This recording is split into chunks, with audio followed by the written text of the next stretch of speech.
everybody, and welcome to From My Kitchen to Your Kitchen. I'm your host, Linda Johnson. Today, I'd like to share with you a recipe submitted by a viewer. Her name is Cindy Klein. This recipe, I believe, has been in her family for a long time. It's turkey stroganoff, and I'll be honest with you, I haven't made it yet, so we'll be making it together.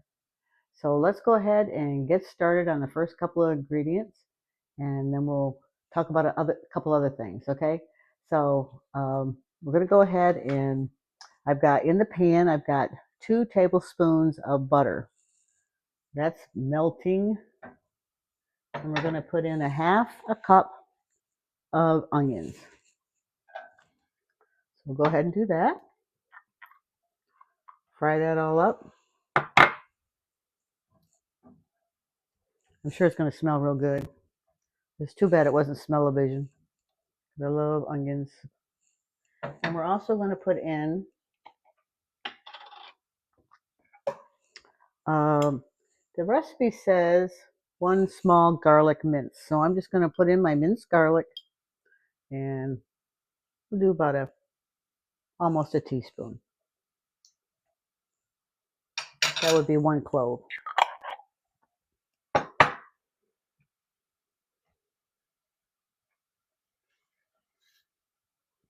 I've made beef stroganoff before, but this is kind of a healthier version of with turkey, ground turkey.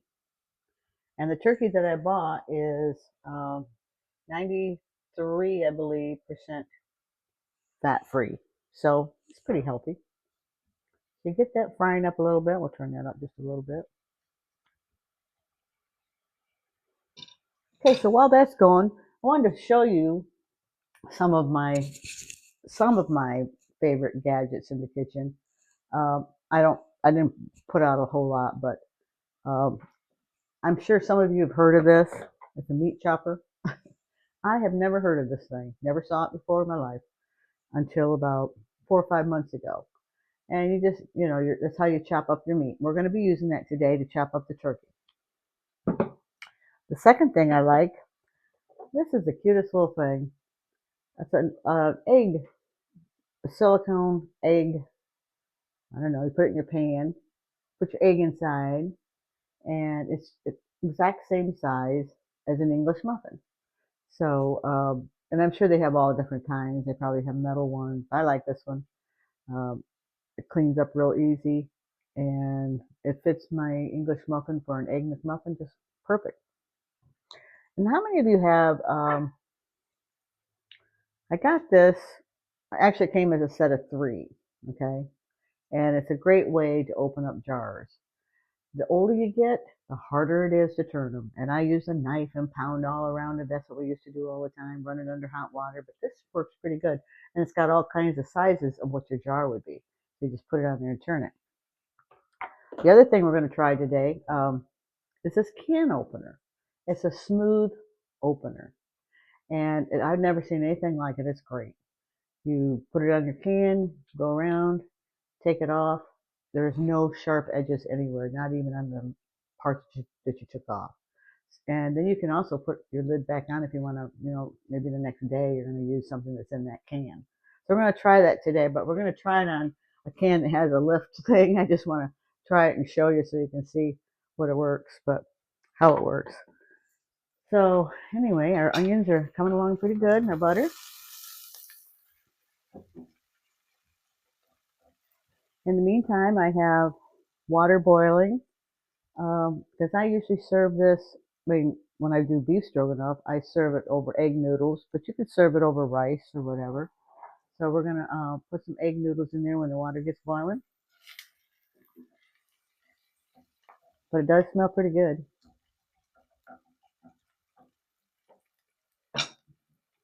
Does your husband ever say, or spouse, or partner or boyfriend, ever say, what are we having for dinner? And you'll say, I don't know, what do you want? And they'll go, I don't care. Same thing with where you want to go to eat. I don't care. So I pretty much have to decide what we're going to eat every night for dinner. And I usually cook everything every night. So he asked me when I was doing this show, are we going to eat everything you make? I was like, yeah, because I'm making it, that's what we're eating tonight. So, um, anyway, so I'm going to turn this down just a little bit. You don't want to burn the garlic in there. So we're going to go ahead and add see what it says, brown up the turkey. And I bought this turkey roll. So I'm going to use that. Let me wipe my hands on. Whoop, let me get the masher, the meat masher. Now look how nice that is. I mean, it just like cuts it all up.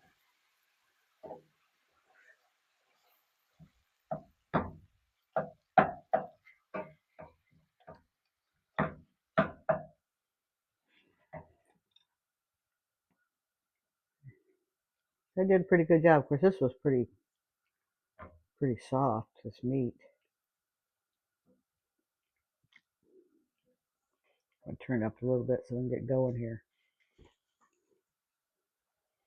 Let me take care of this. Wash it off or whatever.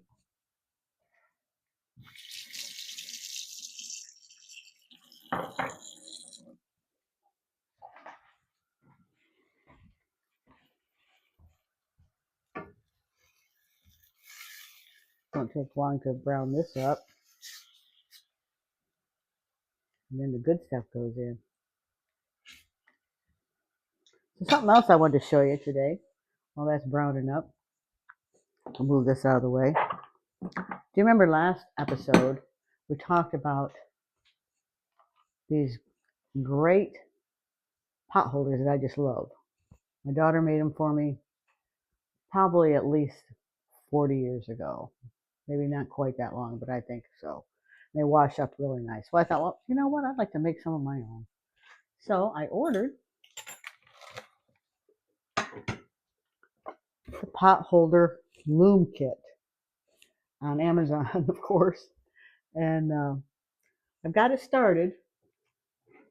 As you can see, it comes with real pretty colors. Now this one is a little bit, this is a 7-inch. I think the one that she made me might be a 4 or 5-inch. I don't know. But it's got pretty colors. And it comes with, you can make 2 pot holders with all these things. Came with the little weaving thing and looks like a knitting needle. So we'll see when I come to taking it off the loom, which I think is the hardest part. I'll show you the finished product one of these days. It's a good winter project, and I'll have 2 brand new pot holders. So that's kind of fun. Okay, it's coming along. Just want to get this. I usually like to boil it down, get a lot of the liquid out. We don't want that in there. So this was the recipe. So far we've added 1/2 cup of chopped onion, 1 small garlic minced, and 2 tablespoons of butter. And now we're on the 1 pound of ground turkey. So when that gets browned, we're going to stir in cream of celery soup. And I actually got the heart healthy one. So we'll go ahead and practice taking that lid off in just a minute. I'll show you how it works. I don't know if it'll work with the snap-on lid,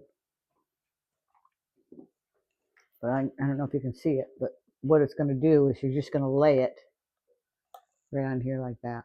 Okay. So I can't really get you close enough.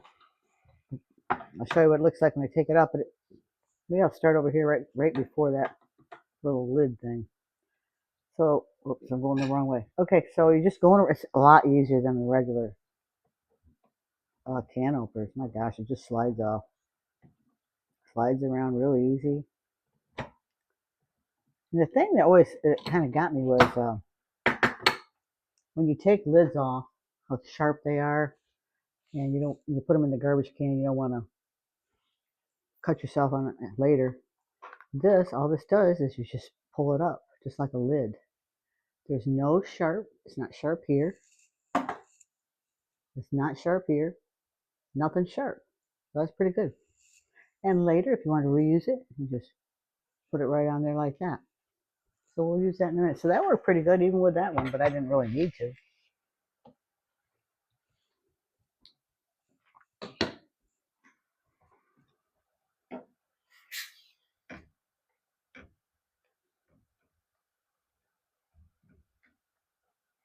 It's almost browned up. It's pretty good.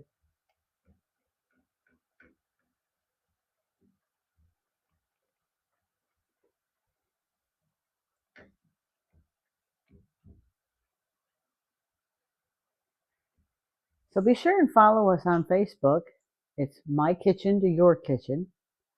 And, I'll let you know like when the next episodes are. I'm going to actually post the ingredients on our Facebook page after each episode is aired so you can try to make this yourself.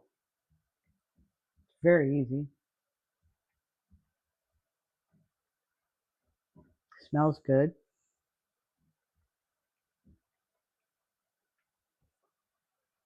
And as you'll notice, I very rarely ever salt anything. So, and I'm not adding any salt to this one either.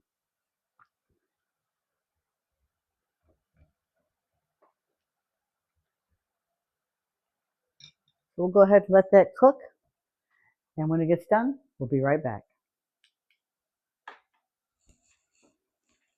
Okay, so the meat is just about done. All the liquid is gone out of it. So next what we're going to do is we're going to add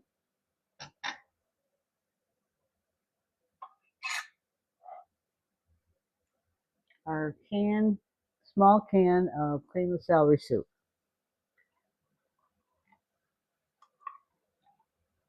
One reason I don't salt stuff is because usually stuff like this already has salt in it. So I don't really need any more.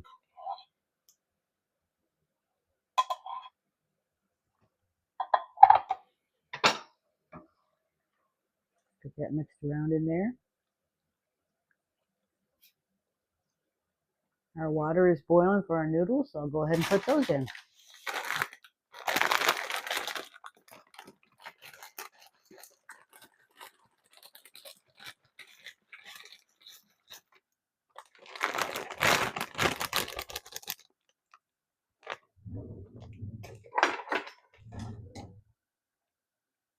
I don't usually use this thing for a breath spoon. That's probably enough. Probably more than enough. So that boils for 10 minutes.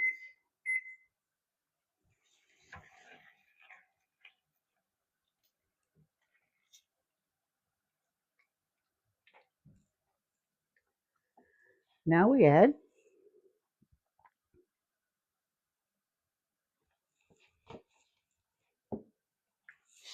dry sherry. I know it's too dry to me, but that's what it is. Okay, we're going to put 1 tablespoon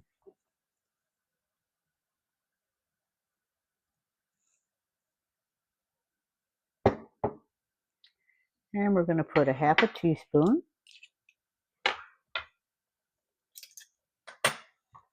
of dill weed.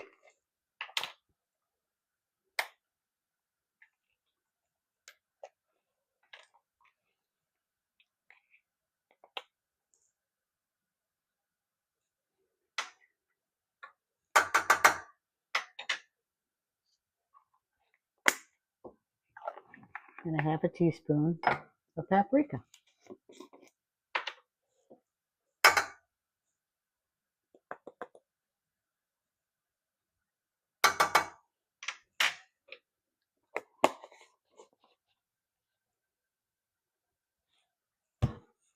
Okay, I'm going to mix that all together.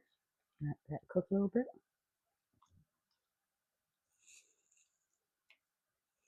I hope everybody's having a good week. And the weekend's coming, so It can only get better. I did want to ask people, when you were growing up or even today, do you say a prayer every meal? Or some people call it grace. When I was growing up, we called it, I think we said grace. Having 8 kids in my family, my mother would go, okay, Scott, do you want to say grace? And he'd go, grace. So anyway, but the prayer that we always said growing up was, God is good, God is great. Thank you for this food. Amen. And then as I got older, I still say that. Um, I learned, I believe it's maybe the Catholic prayer. Um, Bless us, O Lord, and these your gifts, which we are about to receive from thy bounty through Christ our Lord. Amen. It's been a while since I said that one. And then one of my very favorites, and we used to say this at when our family got together. We would do this at holidays mostly, when we all got together after we grew up, and we did it beforehand, but we would sing the Johnny Appleseed song. And I'm not going to sing it for you, but I do like the words. It's, oh, the Lord is good to me, and so I thank the Lord for giving me the things I need, the sun, the rain, and the apple seed. Oh, the Lord is good to me. Amen. And that's what we would sing. My mother sang it really good. But I was just curious. I don't say a prayer every time I eat, but I try. Okay, so one of the final ingredients in this is going to be the sour cream. We'll just use this spoon, an 8-ounce container of sour cream.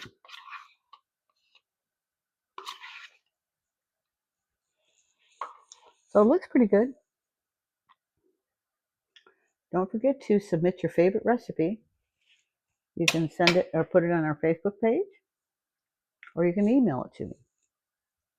And my email is mykitchentoyours@myyahoo.com. And our Facebook page is From My Kitchen to Yours. And we'll be on Eastern Tennessee TV, which will be streamed over many platforms. And there's so many good shows they're having. It's a family, based station. So I think you'll like it. So that's pretty much it for beef stroganoff. Looks good. And we'll just serve that over the noodles when they're done.